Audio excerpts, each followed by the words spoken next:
RRB JE का नया notification आप लोगों को जुलाई से सितंबर के बीच में एक ऑफिशियल कैलेंडर में मेंशन किया गया है आरआरबी द्वारा, जिसमें कि आरआरबी जेई की जो वैकेंसीज हैं इसके बारे में कि आप जुलाई में अगस्त में जब भी आपका ये ऑफिशियल नोटिफिकेशन आउट होता है उससे पहले आप देखिए आपको सारी डिटेल्स आरआरबी जेई के बारे में पता होनी चाहिए। ठीक है, तो इस वीडियो के अंदर हम लोग वो बेसिक डिटेल्स जो हमें आरआरबी जेई के बारे में पता होनी चाहिए वो सारी डिटेल्स पे हम इसमें बात करेंगे, तो आप वीडियो को आखिरी तक जरूर देखें।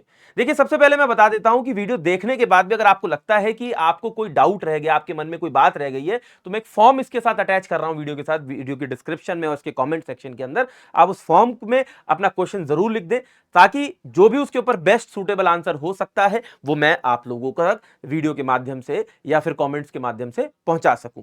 चलिए, सबसे पहले मैं आ जाता हूं। देखिए, आरआरबी जेई 2024 का जो नोटिफिकेशन है, ठीक है ना, ये जुलाई से सितंबर के बीच में मेंशन किया गया है आरआरबी द्वारा जो ऑफिशियल कैलेंडर आउट हुआ उसके अंदर। अभी इसकी कोई लास्ट डेट या एप्लीकेशन फॉर्म कितनी तारीख से शुरू होगा ये तो मेंशन नहीं किया गया है, लेकिन इसके अंदर सिविल की वैकेंसी देखने को मिलेगी, मैकेनिकल की, इलेक्ट्रिकल की और इलेक्ट्रॉनिक्स की। ये जो पोस्ट है वो जूनियर इंजीनियर की पोस्ट है, ठीक है ना। और इसमें साथ साथ आप ये कह सकते हैं कि ऑल इंडिया के स्टूडेंट जो हैं इस फॉर्म के लिए अप्लाई कर सकते हैं, ठीक है ना। इसमें ऐसा नहीं है कि कोई एक स्पेसिफिक स्टेट का स्टूडेंट अप्लाई कर सकता है, कोई भी इंडियन सिटीजन इसके लिए अप्लाई कर सकता है। इसमें ध्यान देने की बात यह है कि आपके पास जो डिग्री है वो डिप्लोमा की या फिर बीटेक की होनी चाहिए, यानी कि आपके पास सिर्फ डिप्लोमा है तो भी आप अप्लाई कर सकते हैं, सिर्फ बीटेक है तो भी अप्लाई कर सकते हैं, डिप्लोमा प्लस बीटेक है आप तो भी आप इसके लिए अप्लाई कर सकते हैं। दोनों ही केसेस में आप एलिजिबल हैं, ठीक है ना। उसके बाद बात आ जाती है कि इसमें जो पेपर होता है उसमें एक पहले सीबीटी 1 का पेपर होता है। सीबीटी 1 क्वालिफाइंग नेचर का होता है, मतलब आपको सीबीटी 1 क्वालिफाई करना है तब आप सीबीटी 2 दे सकते हैं। और जो आपकी फाइनल मेरिट लिस्ट बनती है उसके अंदर सिर्फ सीबीटी 2 के मार्क्स जो है वो काउंट किए जाते हैं। सीबीटी 1 सिर्फ क्वालिफाइंग नेचर का, आपको सिर्फ क्वालिफाई करना है। फिर उसके बाद आपका डॉक्यूमेंट वेरिफिकेशन होगा और उसमें मेडिकल टेस्ट भी होता है, ठीक है। तो मेडिकल टेस्ट देना भी इसमें अनिवार्य है, ठीक है। तो इस चीज का आप ख्याल जरूर रखेंगे। फिर जो सीबीटी 1 का पेपर है उसके अंदर मैथमेटिक्स के 30 सवाल आते हैं, जनरल इंटेलिजेंस एंड रीजनिंग के 25 सवाल आते हैं, जनरल अवेयरनेस के 15 सवाल आते हैं और इसके साथ साथ जनरल साइंस के 30 सवाल आते हैं। यानी कि पूरा का पूरा पेपर जो सीबीटी 1 का है वो प्योर नॉन टेक्निकल पेपर होता है। ये 100 क्वेश्चन के साथ 100 मार्क्स का एक पेपर बनता है। अगर आप देखें तो ये पेपर जो है 90 मिनट का होता है, इसमें हर एक क्वेश्चन 1 मार्क्स का, इसमें नेगेटिव मार्किंग भी होती है 1/3 मार्क्स की और इसमें कोई कैलकुलेटर अलाउड नहीं होता।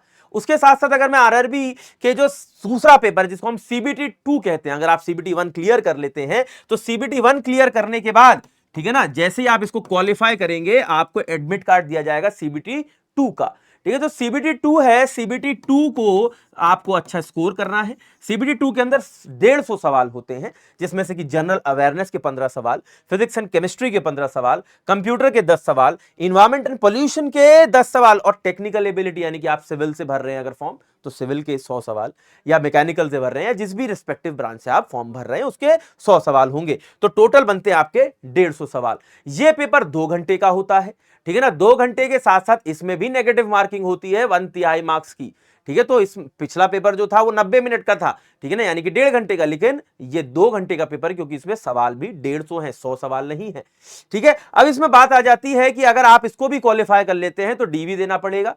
डीवी आपका डॉक्यूमेंट वेरिफिकेशन हो जाएगा, उसके बाद आपका मेडिकल टेस्ट होगा, ठीक है। लेकिन इसमें जो करियर पाथ है वो कैसे चलेगा, देखिए आप इसमें जूनियर इंजीनियर की तरह ज्वाइन करेंगे, ठीक है ना। जूनियर इंजीनियर के बाद आप सीनियर सेक्शन इंजीनियर बन सकते हैं, ठीक है ना। फिर आप सेक्शनल इंचार्ज बनते हैं और उसके बाद एक इंटरनल एग्जाम होता है 5 साल के बाद, जिसके माध्यम से आप उस काम को इंटरनली देकर क्वालिफाई करके असिस्टेंट डिविजनल इंजीनियर, जो कि एक गैसेटेड पोस्ट है, एईएन बुलाया जाता है, ठीक है ना, तो आप ये बन सकते हैं।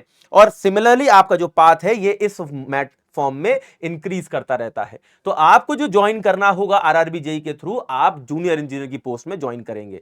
रही बात सैलरी की, देखिए वाइल ट्रेनिंग इसमें जो सैलरी आपको लगभग इन हैंड आपकी बनती है वो आप यूं कह सकते हैं 50,000 के आसपास बनती है, and it is a good amount, ठीक है ना। वहीं पर जब आपकी ट्रेनिंग कंप्लीट हो जाती है, ट्रेनिंग के लिए आपको नासिक भेजा जाता है 6 महीने के लिए, ठीक है ना, और नासिक में आपकी 6 महीने की ट्रेनिंग होती है। जब आप ट्रेनिंग कंप्लीट कर लेते हैं तो उसके बाद आपकी जो सैलरी बनती है वो अप्रोक्सीमेटली, ठीक है ना, 65,000 के आसपास बनती है। मैं एक सैलरी स्लिप का भी एक वीडियो बना दूंगा, सैलरी स्लिप उसमें कैसे कैसे सैलरी बनती है, ठीक है ना, आप वीडियो के नीचे कमेंट कर दीजिएगा, बता दीजिएगा, ठीक है। तो उसके ऊपर एक अलग से वीडियो बना के दे दूंगा, ठीक है ना। जिसमें सैलरी स्लिप एक किसी भी इंजीनियर की ले लेंगे जो अभी डिपार्टमेंट में वर्किंग है, ठीक है ना, किसी भी अपने स्टूडेंट की, और आपको दिखा देंगे कैसे कैसे उसमें क्या क्या फैक्टर्स जोड़कर आपकी सैलरी बनती है, ठीक है ना। इसमें मिनिमम एज अप्लाई करने की आपकी 18 साल होनी चाहिए और मैक्सिमम एज 33 साल होनी चाहिए। फिर आपको based on your category age relaxation भी मिल जाता है। जैसे कि अगर मैं यहां पर बात करता हूं एप्लीकेशन फी की, तो एप्लीकेशन फी देखें तो अनरिजर्व कैटेगरी के जो स्टूडेंट्स हैं उनके लिए 500 रुपए होती है। जो एससी, एसटी, माइनॉरिटी या ईबीसी कैटेगरी में लाया करते हैं उनकी 250 रुपए होती है। जो एक्स सर्विसमैन, फीमेल या ट्रांसजेंडर या पीडब्ल्यूबीडी कैंडिडेट्स हैं उनके लिए भी 250 रुपए होती है।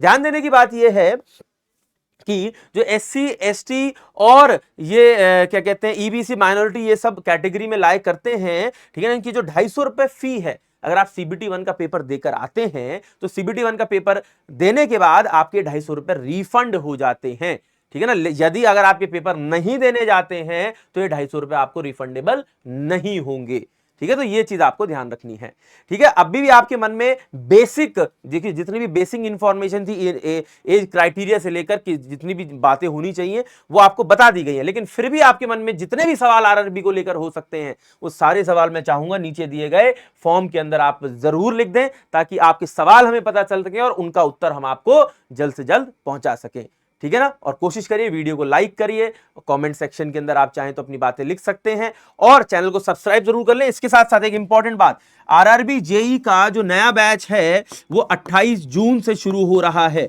तो आप टेक्स्ट बुक की एप्लीकेशन में जाके आरआरबी जेई के बैच के लिए इनरोल कर सकते हैं फ्रॉम 28 जून। वहां तक कैसे जाना है ये भी मैं आपको बता देता हूं, ठीक है ना। इसमें जाने के लिए आपको यहां पर सर्च करना है टेक्स्ट बुक, ठीक है ना। गूगल सर्च में जाके टेक्स्ट बुक जैसे ही आप सर्च करेंगे यहां पे टेक्स्ट बुक की वेबसाइट आ जाएगी। क्लिक करेंगे तो आपको यहां नजर आएगा सुपर कोचिंग। सुपर कोचिंग में क्लिक करेंगे तो एईजेई एग्जाम, और एईजेई एग्जाम के अंदर एईजेई सिविल सुपर कोचिंग नजर आ रहा है। इस सिविल सुपर कोचिंग की एक खास बात है कि आप आरआरबी जेई के लिए प्रिपेयर कर रहे हो, आप हो सकता है 2025 वाले एसएससी जेई के लिए प्रिपेयर कर रहे हो सकता है अन्य किसी भी एई और जेई एग्जाम के लिए प्रिपेयर कर रहे हो, क्योंकि एक इंजीनियरिंग स्टूडेंट जितनी भी अपॉर्चुनिटी मिलती है सभी के एग्जाम्स देता है और हर एक एग्जाम के लिए अलग अलग बैच में एनरोल करना एक स्टूडेंट के लिए वेस्टेज ऑफ टाइम होता है as well as wastage of money होता है। और इसी चीज को ध्यान में रखते हुए हमने आपके लिए बनाया है टेक्स्ट बुक सुपर कोचिंग, जिसके माध्यम से आप एक सब्सक्रिप्शन टेक्स्ट बुक पे ले लेंगे और आप सभी एग्जाम्स की क्लासेस कर पाएंगे, चाहे वो एसएससी जेई सीबीटी 1 हो, चाहे एसएससी जेई सीबीटी 2 हो, चाहे आरआरबी जेई हो, ठीक है ना। और आपके विभिन्न और भी जो एग्जाम है जैसे यूपी ट्रिपल एससी हो, ठीक है ना, आपके करंट अफेयर, नॉन टेक जितना भी पार्ट है, इसके साथ इसी के अंदर आपको एग्जाम, सारे एग्जाम्स की टेस्ट सीरीज मिलेंगी, चाहे वो आरआरबी जेई हो, एसएससी जेई हो या अन्य महाराष्ट्र से या किसी भी स्टेट से स्पेसिफिक आपके एग्जाम्स हो,